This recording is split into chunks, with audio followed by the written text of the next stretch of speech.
اللہ اللہ اللہ اللہ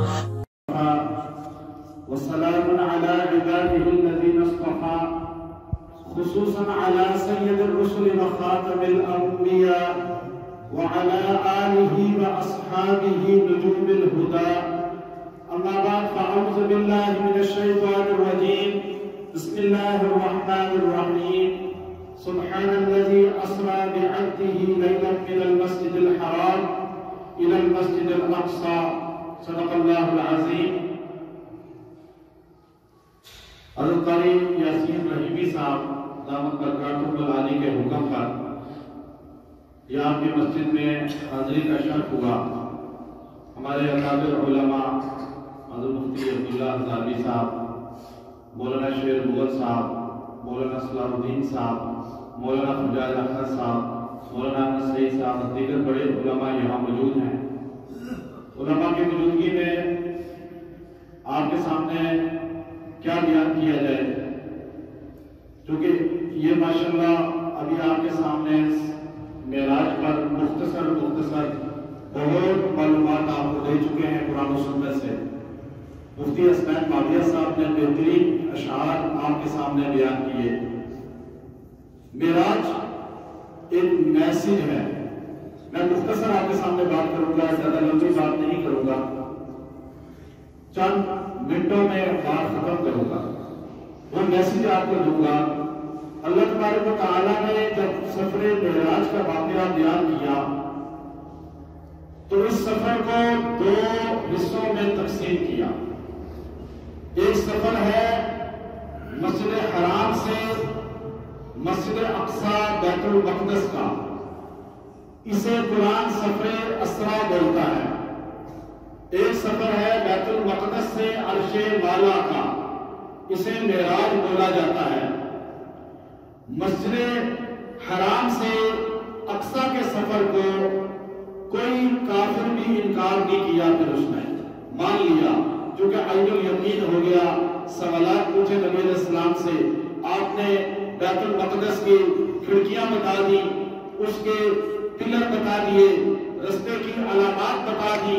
جو انہوں نے سوالات کیے آپ صلی اللہ علیہ وسلم نے کہا تم جانتے ہو میں کبھی بھی بیت المقدس نہیں گیا، میں نے وہاں کا سفر نہیں کیا، تم پوچھو میں جواب دوں گا. اللہ تبارک و تعالیٰ نے نبی علیہ السلام کے سامنے کھڑکیاں کھول دی. آپ یوں جواب دے رہے تھے گویا بیت المقدس کو سامنے دیکھ دیکھ کر ایک ایک ستون بتا رہے تھے، ایک ایک کھڑکی بتا رہے تھے، ایک ایک دروازے کا بتا رہے تھے.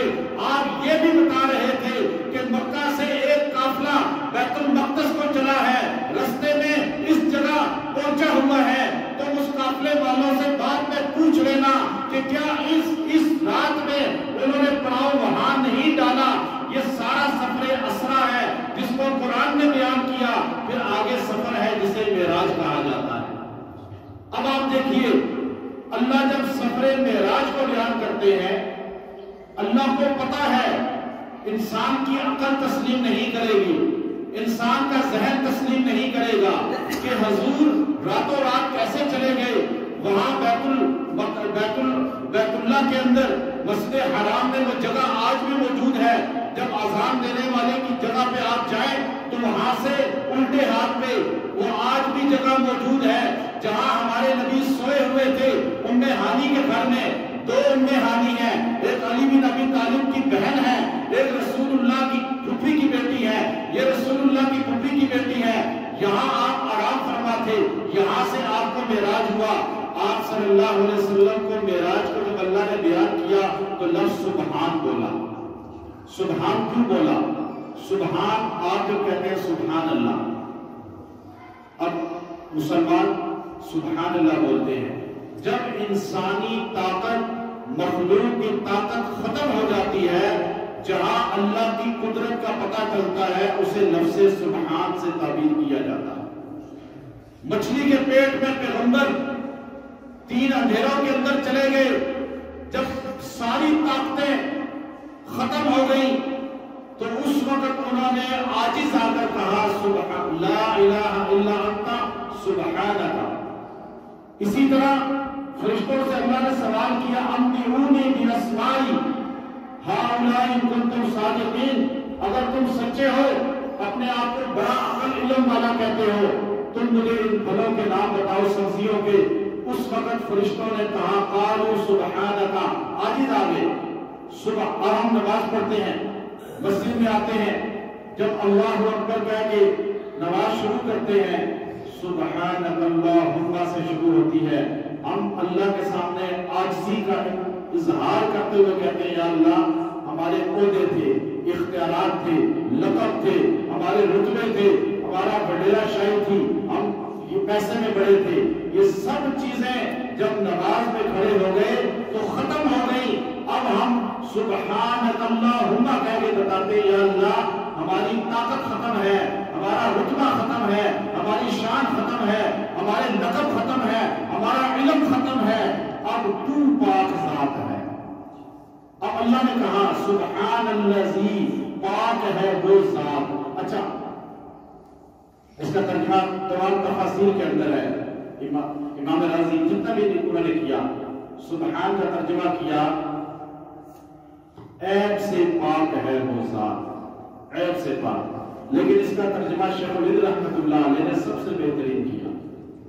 آپ نے چونکہ عیب سے پاک اللہ بھی ہے، اللہ کا رسول بھی ہے، عیب سے پاک تو فرشتے بھی ہیں، عیب سے پاک تو صحابہ بھی ہیں، آپ میں عیب تلاش کرنا ہمیں ممانعت کی گئی۔ پھر اس کا معنی اللہ عیب سے پاک ہے، خالی اللہ کی پھر نبی بھی ہے، تو شیخ الہند رحمۃ اللہ علیہ نے لکھا سبحان کا معنی ہے کمزوری، اللہ تبارک و تعالی ان تمام کمزوریوں سے پاک ہے جو بشری کمزوریاں انبیاء کے اندر ہے، صحابہ کے اندر ہے۔ جیسے حضور علیہ السلام تھکاوٹ ہوتی تھی، حضور علیہ السلام آرام فرماتے تھے، حضور علیہ السلام بھوک لگتی تھی پتھر بھی باندھے، آپ نے کھانا بھی کھایا، اللہ تبارک و تعالیٰ ان تمام کمزوریوں سے پاک ہے۔ پھر آپ دیکھیے حضور کا سفر اسرا بیان کیا، اسرا لے کر گیا مکہ سے، اب یہ مکہ سے بیت المقدس کا سفر ڈائریکٹ نہیں ہوا، اس سفر میں امام مسلم رحمۃ اللہ علیہ نے پورا واقعہ جو نقل فرمایا، مکہ سے یہ سفر ہوا، پہلے آپ علیہ السلام کو طور سینا دکھایا گیا، اور پھر آپ علیہ السلام کو جائے ولادت حضرت عیسیٰ بن مریم دکھایا گیا، بلکہ امام مسلم نے نقل فرمایا کہ عیسیٰ علیہ السلام کے جائے ولادت پر پیدائش کی جگہ پہ رسول اللہ صلی اللہ علیہ وسلم نے 2 رکعت ادا فرمائے۔ جب یہ حضور اقدس صلی اللہ علیہ وسلم کے پیدائش کی جگہ کو عرب کرا رہے تھے تو فتویٰ صادر کر دیا عرب کے علماء نے کہ حضور کی ولادت کی جگہ کو، اس مقام کو بدعت ہے، لوگ سجدے کر رہے ہیں، گرا دیا جائے۔ تو اس وقت گنبد خضرا کو بھی انہوں نے فتویٰ جاری کیا کہ گنبد خضرا کو بھی گرا دیا جائے، یہ بھی بدعات ہے۔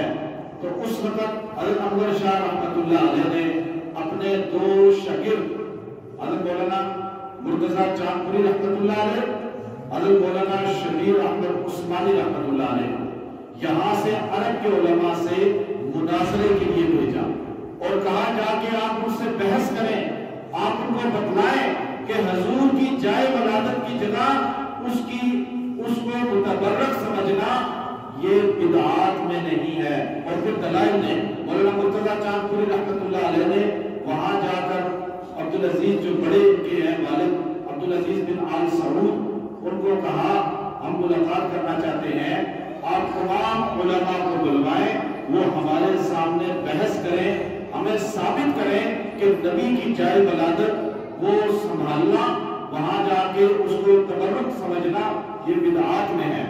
تو ہم مان جائیں گے۔ جب اس نے تمام عرب علماء کو بلوایا تو مولانا مرتضیٰ چاند پوری رحمۃ اللہ علیہ نے وہاں دلائل کے انبار لگا دیے۔ ان انبار میں اگر آپ پڑھیں، آج بھی عرب میں یہ واقعہ مشہور ہے، عرب کے علماء جانتے ہیں اس چیز کو کہ مرتضیٰ چاند پوری رحمۃ اللہ علیہ نے مسلم شریف کی حدیث کا حوالہ دیتے ہوئے فرمایا کہ جب سفر معراج کو امام مسلم بیان کرتے ہیں اس میں کئی چیزیں سامنے آتی ہیں۔ ایک چیز کہ جب حضور علیہ السلام فرماتے ہیں میں موسیٰ کلیم اللہ کی قبر کے پاس سے گزرا تو میں نے موسیٰ کلیم اللہ کو نماز پڑھتے ہوئے دیکھا، یہ بات بھی ثابت ہو گئی کہ انبیاء قبر میں نماز بھی ادا کرتے ہیں۔ پھر جب یہ آسمان کی طرف چلے تو اس وقت حضرت عیسیٰ علیہ السلام کی جائے ولادت پہ حضور اقدس صلی اللہ علیہ وسلم نے جبرائیل امین نے تعارف کراتے ہوئے آپ سے فرمایا کہ یہ عیسیٰ بن مریم کی جائے ولادت ہے۔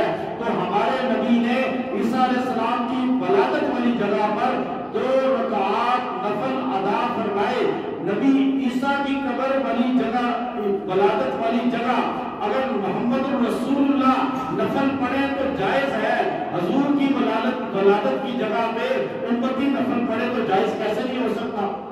اس لیے یہ مسلم شریف کا حوالہ پیش کیا تو اس وقت آل سعود کے عبدالعزیز جو تھے انہوں نے اپنے ماتھے پر یوں ہاتھ مارا اور کہا یہ تو مجھ سے انہوں نے کروا دیا کہ جائے ولادت محمد رسول اللہ کو پسمار، لیکن وہاں مکتبہ بنایا جائے گا۔ اور اس نے کہا گنبد خضرا کو اب بالکل نہیں چھیڑنا، یہ گنبد خضرا جو بچا ہوا ہے اس میں 100% کردار مولانا مرتضیٰ چاند پوری رحمت اللہ علیہ کا ہے۔ تو اب یہ جب یہ چلے آگے ایک جگہ پہنچے، حضرت محمد صلی اللہ علیہ وسلم کو جبرائیل امین نے کہا یا رسول اللہ یہ یثرب کی وادی ہے، یہاں پر آپ ہجرت کر آئیں گے اور یہاں بھی آپ نفل ادا کر لیجئے تاکہ اس زمین کو بھی شرف حاصل ہو جائے کہ حضور علیہ السلام نے یہاں نوافل ادا کیے۔ اب آپ دیکھیے حضور علیہ السلام نے مدینہ کی اس جگہ پر معراج پہ جاتے ہوئے نفل ادا کیے اور اللہ تبارک و تعالیٰ سے اس زمین کی برکت مانگی۔ آج آپ دیکھیے ابھی نعت پڑھ رہے تھے یہ اور مولانا سعید احمد خان صاحب رحمۃ اللہ علیہ کا کلام پڑھ رہے تھے، یہ میں نے 1996 میں حضرت مولانا سعید احمد خان رحمہ اللہ سے رحمت اللہ کی زبان سے نعت کو ان کی نشست میں سنا۔ یہ نعت وہ خود پڑھا کرتے تھے، لکھا کرتے تھے۔ حضرت فرما رہے ہیں مولانا سعید احمد خان صاحب اس وقت یہ جملہ انہوں نے پڑھا کہ مدینے میں جگہ چاہتا ہوں، اور ہم حیران تھے، میں ان کی نشست میں بیٹھا ہوا تھا، رات کو جب دسترخوان بچھتا تھا اور وہ کھانا خود کھلاتے تھے 12-1 بجے اور نعتیں سنتے تھے، بڑے اللہ نے ان کو کشف عطا کیا تھا۔ جب انہوں نے یہ اشعار خود پڑھے ہمیں تو پسند آئے، لیکن آج میں آپ کو بتاؤں انہوں نے اس وقت یہ اشعار پڑھے، آج وہ مولانا سعید احمد خان رحمۃ اللہ علیہ جنت البقیع میں مدفون ہے۔ ہم ان اکابرین سے تعلق رکھتے ہیں، ہمارا ان بزرگوں سے تعلق ہے، ہمیں کروڑ بار فخر کرنا چاہیے کہ ہمارے اکابر وہ ہیں جنہوں نے مدینے کا نام لیا تو مدینے کی مٹی بھی اللہ نے ان کو عطا کی۔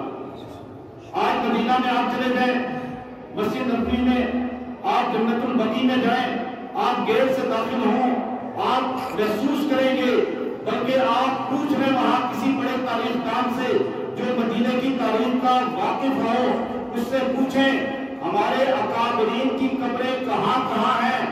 جنت البقیع وہ جگہ ہے جہاں ہمارے اتنے اکابرین کی قبر ہے۔ میں نے ایک مرتبہ وہاں پر بیٹھ کر مختلف لوگوں سے میں نے انفارمیشن لینی شروع کی، میں نے گنتی لکھتے لکھتے واللہ 313 ہمارے اکابر جنت البقیع میں مدفون ہیں۔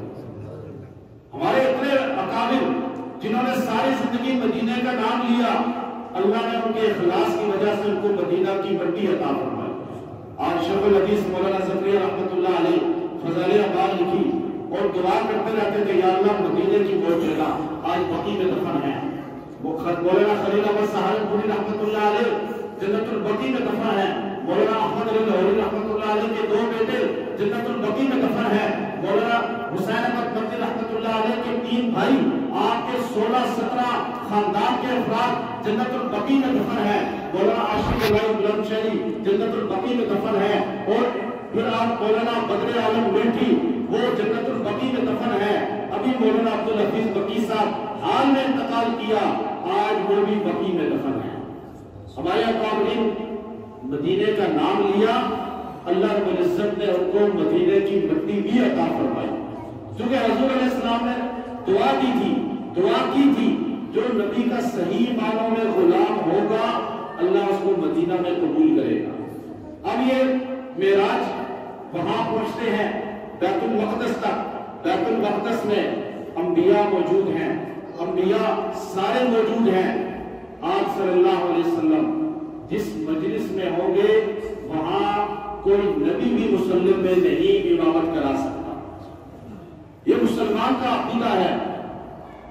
میں آپ کو غیرت کی بات بتا دوں،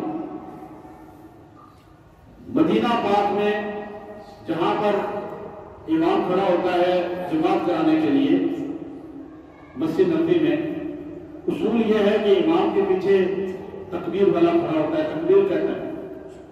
حضور کے روزے سے پیچھے صفہ ہے چبوترا، امام کے پیچھے تکبیر والا وہاں کھڑا نہیں ہوتا بلکہ اصحاب صفہ کے چبوترے پہ کھڑا ہوتا ہے۔ اور اس کی لاجک کیا ہے، وجہ کیا ہے؟ آپ کبھی کسی شیخ سے ضرور مدینہ کے پوچھئے گا، آپ کا ایمان تازہ ہو جائے گا کہ حضور علیہ السلام کو اللہ نے نبیوں کا امام بنایا۔ جبریل امین نے اذان دی، آپ علیہ السلام کو مصلی پہ کھڑا کیا۔ اب ایک مسئلہ اس سے اور بھی واضح ہو گیا، سمجھ آ گئی کہ حضور نے فرمایا کہ سورہ فاتحہ کسی نبی کو نہیں ملی، صرف حضور کو تحفہ ملا عرش کے خزانوں میں سے۔ جب آپ علیہ السلام نے نماز پڑھائی، یقیناً سورہ فاتحہ پڑھی، اور آپ کے پیچھے جتنے نبیوں نے نماز پڑھی کوئی ایک بندہ نہیں کسی کتاب میں دکھا سکتا کہ آپ علیہ السلام نے فرمایا ہو کہ تم سارے سورہ فاتحہ پڑھنا، چونکہ ایمان کی فاتحہ متبعوں کے لیے کافی ہے۔ سفر معراج سے پھر وہاں سے آپ کا آسمانوں کا وہ آپ نے لفظ سن لیا، آپ علیہ السلام کو رستے میں دکھایا گیا، آپ کے سامنے ایک خوبصورت عورت بن کے آئی، آپ نے اس سے منہ پھیر لیا۔ جبریل امین نے فرمایا یا رسول اللہ اگر آپ اس کو دیکھ لیتے تو آپ کی امت دنیا پرستی کے ساری لگ جاتی۔ یہ دنیا ہے جو حسین بن کے آئی، تھوڑی دیر میں ایک بڑھیا آ گئی آپ کے سامنے اور گندی کچیڑی۔ آپ نے پوچھا جبریل یہ کون ہے؟ کہ یا رسول اللہ یہ دنیا ہے جو دنیا کو ٹھوکر مارتا ہے، یہ اصلی حالت میں اس کے سامنے آ جاتی ہے۔ پھر آپ علیہ السلام کے ایک شراب اور ایک پانی، یہ دو چیزیں پیش کی گئی۔ آپ نے پانی اٹھا لیا، دودھ اٹھا لیا، بعض روایات میں ہے۔ آپ کو جبریل امین نے فرمایا اگر آپ شراب کو ہاتھ لگا دیتے آپ کی امت ساری شراب میں مبتلا ہو جاتی۔ آپ نے دیکھا ایک آدمی ہل چلا رہا ہے، جیسے ہی ہل چلا کے فارغ ہوتا ہے ایک دم وہاں سے فصل نکلنا شروع ہو جاتی ہے۔ پوچھا جبریل یہ کیا ہے؟ فرمایا یا رسول اللہ یہ آپ کی امت کے وہ لوگ ہیں جو صدقہ خیرات کرتے ہیں، اللہ ان کو 70 گنا فوراً عطا کر دیتے ہیں۔ آپ کے دکھائے گئے کچھ لوگ ان کی زبان ہونٹ کاٹے جا رہے تھے، پھر ہونٹ ہوتے تھے، پھر کاٹے جا رہے تھے۔ پوچھا یہ کون ہے؟ فرمایا یہ وہ لوگ ہیں جو دین کی بات تو کرتے ہیں خود عمل نہیں کرتے۔ پھر آپ کو کچھ لوگ دکھائے گئے ان کے جبڑے اونٹوں کی طرح بڑے تھے اور فرشتے وہاں چیرا لگاتے تھے اور اس کے اندر انگارے پھینکتے تھے اور وہ ان کے پیٹ میں جا کر باہر نکلتے تھے، پھر بار بار پھینکے جاتے تھے۔ پوچھا یہ کون ہے؟ کہا یا رسول اللہ یہ وہ آپ کی امت کے لوگ ہیں جو حرام کھاتے ہیں اور حرام کھانے میں فخر محسوس کرتے ہیں، آج ان کو یہ اذیت ناک سزا دی جا رہی ہے۔ بعض لوگ ایسے دیکھے آپ علیہ السلام نے کہ ان کے سامنے گندا گوشت پڑا ہوا تھا اور ایک طرف صاف ستھرا گوشت پڑا ہوا تھا، وہ گندگی والا گوشت کھا رہے تھے۔ پوچھا حضور نے یہ کون لوگ ہیں؟ کہا یا رسول اللہ یہ حرام کھانے والے ہیں جن کو حلال میسر آ سکتا ہے، انہوں نے حلال چھوڑ دیا، حرام کھانا شروع کر دیا۔ آپ کو مختلف عذاب دکھائے گئے، پھر آپ سدرۃ المنتہا پہنچے۔ اب آپ دیکھیے آپ سدرۃ المنتہا پر جبرائیل علیہ السلام نے آپ سے فرمایا یہاں سے میں نہیں جا سکتا آپ کی معیت میں آگے، کیونکہ نوریوں کے سردار کی پرواز کا اختتام سدرۃ المنتہا ہے۔ اب آپ عرش بالا پہ گئے، علماء میں اختلاف ہے کیا آپ نے اللہ کو دیکھا، کیا اللہ کی زیارت کی؟ امام احمد بن حنبل رحمۃ اللہ علیہ سے سوال کیا گیا کہ مسند احمد کے اندر ہے کہ آپ سے پوچھا گیا کیا رسول اللہ نے معراج کی رات اللہ کو دیکھا؟ امام احمد رحمۃ اللہ علیہ نے 3 بار قسم کھائی، واللہ واللہ واللہ، 3 بار وہ قسم کھا کے فرمایا کہ اللہ کی قسم ہمارے نبی نے اللہ کو دیکھا، ہمارے نبی نے اللہ کو دیکھا، ان آنکھوں سے دیکھا۔ کیونکہ سفر معراج یہ عاجز کرنے والا ہے، ہر نبی کو معراج ہوا، لیکن سارے نبیوں کے معراج زمین پہ، ہمارے نبی کا معراج عرش بالا پہ۔ سارے نبیوں کو معراج ہوئے بطور آزمائش کے، ہمارے نبی کا معراج ہوا بطور عطا کے۔ اللہ نے ہمارے نبی کو عطا فرمائی معراج کے صلے میں نمازیں، 5 نمازیں، 50 سے 5 نمازیں، اور آپ علیہ السلام سے پہلے نبیوں کی امت کو 2 نمازیں ملی، انہوں نے ان کو بھی ضائع کر دیا۔ حضور علیہ السلام کی امت کو 5 نمازیں ملی، آپ نے فرمایا الصلاۃ معراج المومن، نماز مومن کی معراج ہے۔ اب جو مسلمان چاہے کہ میں اللہ کے قریب ہو جاؤں، اللہ کا قرب مجھے مل جائے، تو اس کو چاہیے نماز ادا کرے۔ حضور علیہ السلام کے صحابہ معراج سے اتنا خوش ہوئے کہ جب حضور نے نماز کا ذکر فرمایا، صحابہ فرمانے لگے ہمیں اللہ کے خزانوں سے لینے کا طریقہ آ گیا۔ اب صحابہ نماز کے ذریعے اللہ کے خزانوں سے لیتے تھے۔ ایک بڑھیا ام سعید مسلمان ہو گئی، اگلے دن بیٹا مر گیا، حضور کے پاس ہے، یا رسول اللہ میرا قبیلہ کیا کہے گا؟ آپ علیہ السلام خاموش تھے۔ اس بڑھیا نے نفل پڑھنے شروع کر دیے، رونا اللہ کے سامنے شروع کر دیا۔ سیدنا انس بن مالک فرماتے ہیں اس کا بیٹا جس کا جنازہ تیار ہو چکا تھا، ہم نے آنکھوں سے دیکھا کہ وہ میت والی چارپائی پہ اٹھ کے بیٹھ گیا، کیونکہ نماز کے ذریعے۔ ابو مسلم خولانی سفر شام میں تھے، ان کا گدھا مر گیا، گدھا مر کے بالکل گر گیا، آپ نے کہا کوئی ہے ہی نہیں آپ میرا معاونت کرنے والا۔ ابو مسلم خولانی رحمۃ اللہ علیہ نے 2 نفل پڑھنے شروع کیے، سلام نہیں پھیرا تھا، گدھا اٹھ کے بیٹھ گیا۔ یہ نماز جو معراج کا تحفہ تھا، آج مسلمان اسی معراج سے غافل ہے۔ آج ہم پریشانیوں کا حل چاہتے ہیں، آج پریشان لوگ ہوتے ہیں، ہمارے پاس آتے ہیں، یہ آپ کو تعویذ دے دیں، کوئی دم بتا دے، کوئی وظیفہ بتا دے۔ وظیفہ 1,00,000 مرتبہ کر لیں گے لیکن نماز نہیں پڑھیں گے فرض۔ اصل نماز ہے، جب تک نماز کی پابندی نہیں ہوگی اس آدمی کو کسی وظیفے کی تاثیر نہیں ملے گی، اس آدمی کو کسی بزرگ کی دعا کا اثر نہیں ہوگا۔ حدیث میں آتا ہے جو بے نمازی ہے اس کو اگر کعبے میں بھی دعا کی جائے تو اس کے حق میں قبول نہیں ہوگی، کیونکہ نماز اللہ کے نبی کو تحفہ ملا، اور ایسا تحفہ ملا کہ اس تحفے کا سوال سب سے پہلے کیا جائے گا۔ تو ہمیں معراج کا جو واقعہ ہے یہ ہمیں میسج دیتا ہے، سبق دیتا ہے۔ میں نے مختصر آپ کے سامنے اس لیے بات کی، ہمارے علماء موجود ہیں، قابل موجود ہیں سارے، یہ آپ سنتے رہتے ہیں اپنے جمعوں میں، یہاں سے حاضری لگانی مقصود ہے کہ اللہ تبارک و تعالی ہمیں حضور علیہ السلام کی اداؤں کو اپنانے والا بنائے، حضور کی سنت کو اپنانے والا بنائے، اور حضور علیہ السلام کی سنت پہ عمل کرنے والے کر دیں۔ ہمارے اندر حضور علیہ السلام کی سیرت اختیار کرنے کا شوق پیدا ہو جائے۔ اور قاری یاسین رحیمی صاحب کو دوبارہ مبارکباد دیتا ہوں کہ الحمدللہ یہ مسجد کم وقت میں اللہ رب العزت نے بنوائی، اور کس طرح ماشاءاللہ پھر آباد ہو گئی، ابھی مزید آباد ہو جائے، یہاں نمازیں اور پھر جمعہ اس میں آبادی ہو جائے، اور اس اہل علاقہ کے لوگ جو ہے وہ اس میں مسجد کے ساتھ اپنا تعلق مضبوط کر لیں، کیونکہ حضور کو معراج تو اپنے گھر سے بھی ہو سکتا تھا، حضور اپنے گھر سے معراج میں چلے جاتے، حضور کو معراج ہوئی مسجد حرام سے۔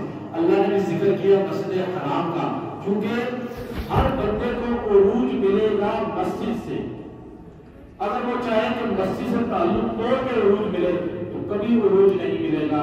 اس لیے عرج النبی الی السماء بلغ العلا بکمالہ، حضور علیہ السلام کو معراج ہوا مسجد سے، اور ہر انسان کو عروج ملے گا مسجد سے۔ تو اپنا تعلق کس کے ساتھ جوڑیں؟ مساجد کے ساتھ۔ جو مسجد میں جائے گا اس کو پتہ ہوگا حالات کا بھی، اللہ عمل کی توفیق عطا فرمائے۔